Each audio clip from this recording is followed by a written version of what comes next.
When it comes to crash outs, few can compare to the one and only Tay-K, who not only crashed the GOAT, he did the race. Just recently, the 24-year-old was sentenced to forever, well, not literally, but by the time he's eligible for parole, he'll either be dead or close to it. And in this video, we're going to break down Tay-K's infamous case, along with the series of unfortunate events that left a 16-year-old in a cell responsible for 2 murders.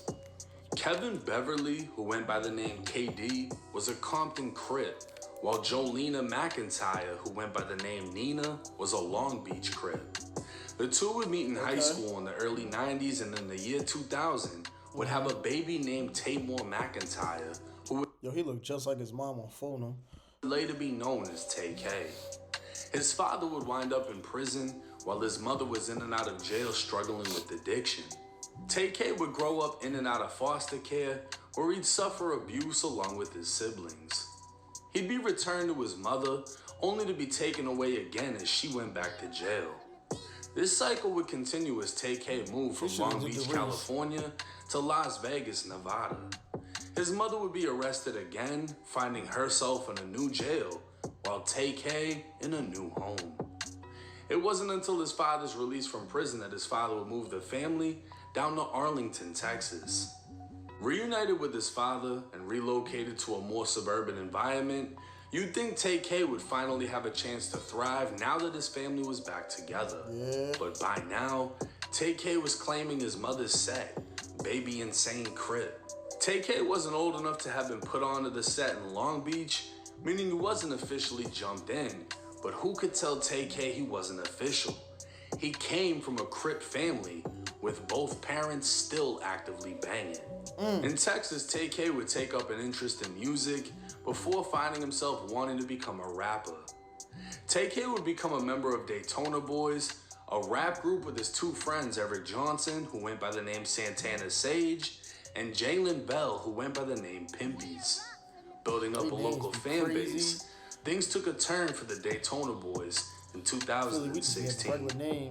20-year-old Sarah was the designated driver for her friends on New Year's Eve. She attended the University of North Texas and was enrolled in the radio, television, and film program. Pulling up to a stoplight, another vehicle pulled up alongside hers. The other vehicle contained multiple males who began making derogatory comments to Sarah and the other females in her vehicle. A male in Sarah's car defended the females, and that's when gunshots rang out. Sarah was shot in the head, lost control of the vehicle, and hit another car before crashing into a pole. Tay-K, who was only 15 years old at the time, was later identified as being in the suspect vehicle. This would be the first murder he'd be connected to, but he'd never faced charges. Instead, a 21-year-old Marine named Eric Johnson was taken into custody at his base and later arrested for killing Sarah. That's nasty word. Senseless and tragic. There are so many things Clay and Gloria Muchlechner could talk about right now. Couldn't go to sleep. All I could think about was her and this just horrible thing that happened to her. She did not deserve this. But they say Sarah would want them to smile. Hers was infectious. She's never met a stranger. She was always nice to people. She would talk with them. I thought he was about to say Sarah lying somebody or something. Just like her grandpa Bloss. And no matter what, think of what they had, not what they lost. We're all going to miss her. And some people don't get to have their kids 20 years, so we have to be blessed with what we've had with her, time spent. Jurors found Eric Johnson guilty of shooting Sarah Muchlechner on New Year's Day back in 2016. The Denton County District Attorney confirmed on Twitter that Johnson will be eligible for parole based on the sentence after serving 22 years of the 44 I mentioned. The jury could have sent him to prison for life. 6 months later, Tay-K would make a decision that would forever alter his life. 17-year-old Zachary Bello and 21-year-old Ethan Walker were roommates in Mansfield, Texas. Zach's girlfriend believed the two were selling drugs and decided to plan a robbery on her own boyfriend. Oh no. Word would get to 16-year-old Tay-K, who then recruited a team to get the job done. 3 girls went to the house, all aware of what was about to happen. As they spent time with the 2 roommates, they unlocked the doors to the house and the 4 robbers let themselves in. Over the next few minutes, Zach would be hit in the head with brass knuckles and shot in the shoulder, while Ethan was shot in the chest and left on the ground, gasping for air. Ethan would later die, and Zach knew he was set up by the girls because when the robbers walked in, the girls just got up and walked out, not even acting scared or surprised. But nobody planned for a double shooting or for Ethan to die. Police would quickly identify everyone involved, with Tay-K being arrested at only 16 for participating in the home invasion robbery turned murder. Released on house arrest, Tay-K would cut off his ankle monitor and go on the run. A month later, 23-year-old Mark Saldivar was shot and killed in a Chick-fil-A parking lot.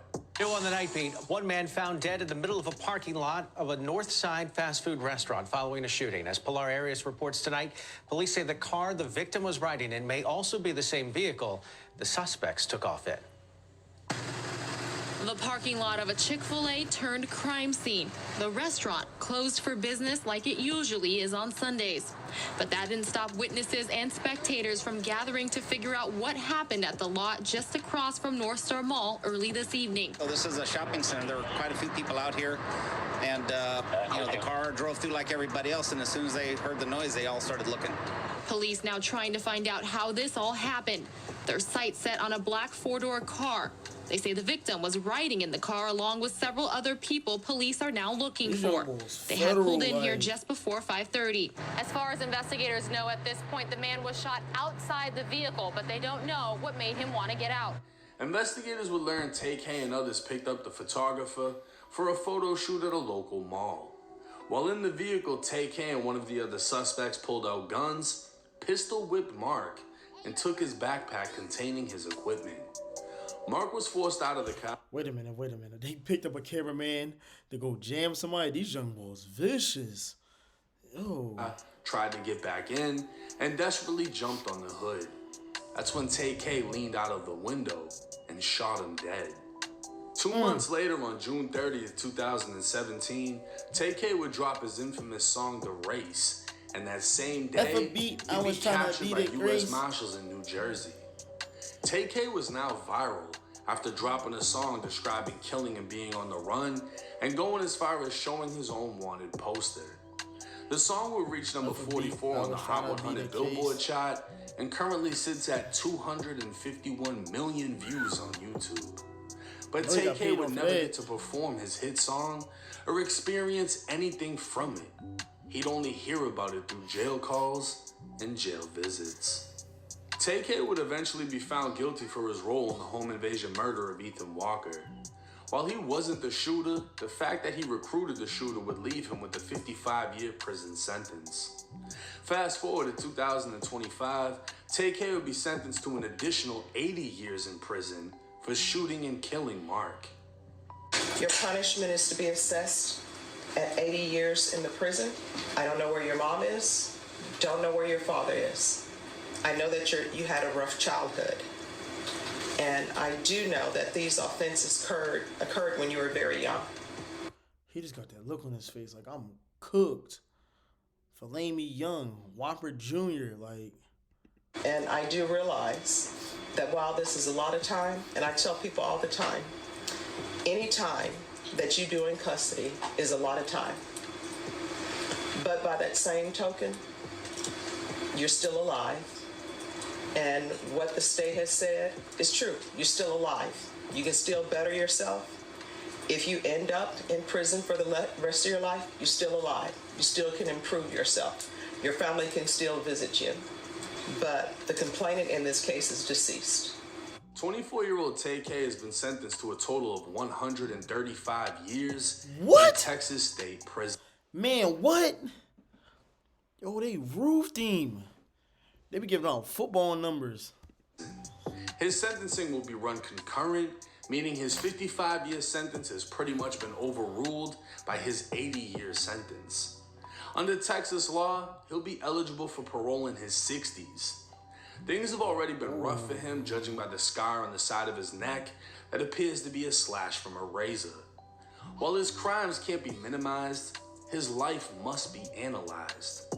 Tay-K was born to two gangbanging parents, raised in and out of foster care, and became a product of his parental influence. At only 16, far from mentally developed, he made choices that have essentially ended his ability to experience a life in freedom.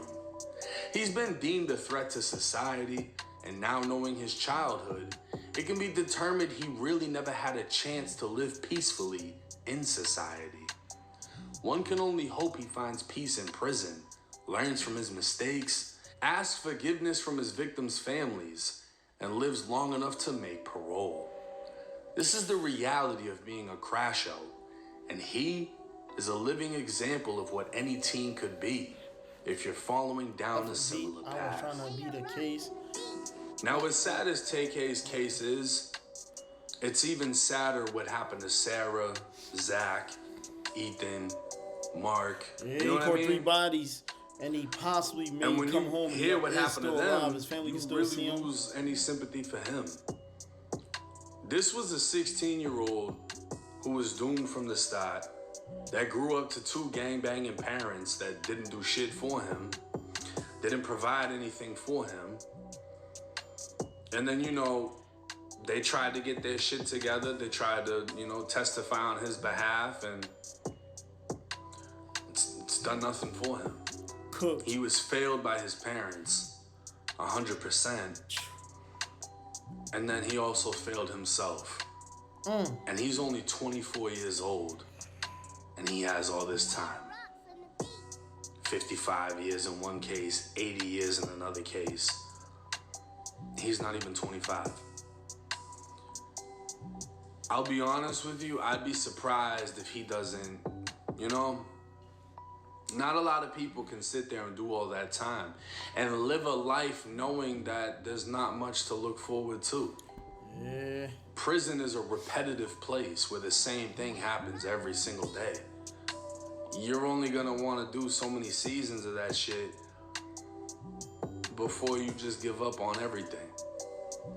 There's no happiness. There's no woman by your side with a marriage. There's no, yeah, you could do the whole writing letters and shit, but that ain't life. We aren't meant to be in prison. He makes it to his parole date, then what? He's 60-something years old. Old as hell. The only thing that Tay-K can do for people is be an example of what not to be and be an example of what's to come if you're living like him.